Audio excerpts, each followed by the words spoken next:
So meron pa guys. Saan pangatlo? Saan mo nakuha, kuya? Ito sa ibabaw. Sa ibabaw. So kabalo ra ka mo katkat og lubiya? Alam adlukan ko magkuhan. Oh, sige, okay lang ya. Ang bata ro mabot day tutong. Sige. Para magkaon mig butong ba. Naay mga bugbo dia dwarf coconut. Ambot lang ako ng mga dwarf ba makakuan ta na. Dito daw base may butong bitaw sa mugbo. Abra makakuan na no. Makakuha ra ka ng mugbo nong katunon. Katunon pud no. Napay makuha na to dito nga saging kuya? Napay makuha na to saging dito? Ubos sa ubos ang awon sa ubos. Yan si kuya. Thank you kuya ha. Salamat sa pagtabang. Thank you. Afternoon, ayan ito guys, no? Ito yung nakuha namin guys. Bilangin natin guys ha. Kung ilang ito guys. Mga 7 yata guys na punuan no. Nakuha namin na saging no. Dito kabulig na saging guys no. So, ang dami no. Pang manaadlaw na dyan siya guys.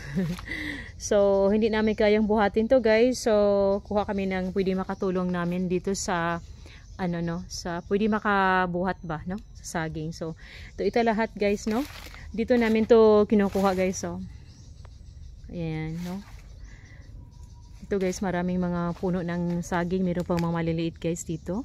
So time check guys, 12 o'clock. So pauwi na kami guys. So ayan, salamat ako guys, meron si kuya no, nakatulong namin guys. Hindi kami nakaakyat ng niyog kasi walang makaakyat. Ayan, hindi marunong si kuya no. So ito lang saging yung nakuha namin. So walang katao-tao dito guys, kami lang po guys. Ayan, sobrang init po ngayon guys grabe, sobrang init.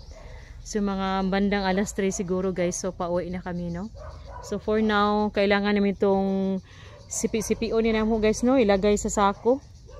Lagay na naman sa sako guys, kay di man namo ni mada, kay pati man siyang bugata. So mutabang jud may anig aswat-aswat ron, kay di mada sa usa ka tao lang no.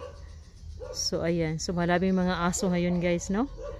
So alright, may mga aso dito sa kapaligiran. Wala katakot-tao guys. Ako lang at kapatid ko dito guys.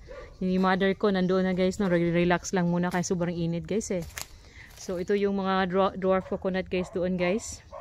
Punta tayo doon mamaya. Yan, for now dito lang muna kasi nag-take pa ako ng mga kaunti mga videos dito guys no, para may maibahagi pa ako sa inyo guys no. Yan, magkuha kami ng pwedeng makalinis dito guys. Sobrang ang daming damo. Nakita nyo guys? Mga dry leaves no. So kanina sa mga dry leaves nila guys, mga saging, amo ra po siya ibalik dito sa mga sa punuan nila. So kay maka-fertilize mo po siya sa mga punuan guys no.